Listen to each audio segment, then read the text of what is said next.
നമ്മൾ ഇവനെയാണ് തുറന്നു വിട്ടിരിക്കുന്നത്. കുറേ ദിവസമായി തുറന്നു വിട്ടിട്ട്. അതുകൊണ്ട് ഈ കോഴിയാണ് തുറന്നു വിട്ടത്. അത് നമ്മളെ ജാവ പെടയാണ്. നമ്മൾ കൊടുക്കാനുള്ള കോഴെല്ലാം കൊടുത്ത് തീർന്നായിരുന്നു. ഇനി അടുത്ത ബാച്ച് വന്നാലേ ഉള്ളൂ. ഇത് നമ്മളെ പട്ടടയാണ്. കുറച്ച് ദിവസം കഴിഞ്ഞാൽ അതിൻ്റെ കുട്ടികളെ സെറ്റാക്കും.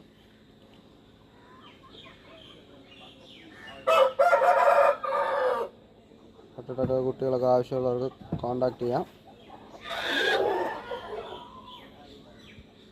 നമ്മൾ ഓർഡർ അനുസരിച്ച് ഇനി എടുക്കുകയുള്ളൂ. അതിവിടെ നമ്മൾ ചുമ്മാ നിർത്തിയിട്ട് കാര്യമില്ല. അതുപോലെ തന്നെ നമ്മളെ മഡാസ്കറൊക്കെ ഉണ്ട്. ഒന്നും കുട്ടിയെടുക്കാനൊന്നും ആയിട്ടില്ല, വെറുതെ നിർത്തിയിരിക്കുന്നേ ഉള്ളൂ. ഇത് നമ്മുടെ അറമുള്ളം പെടയാണ്. കൊടുക്കാനുള്ളതല്ല, കാർണർ സ്റ്റോക്കിലോട്ടുള്ളതാണ്. 2 മാസം വെച്ച് അടുത്ത കുഞ്ഞുങ്ങളെല്ലാം സെറ്റായി കറങ്ങും.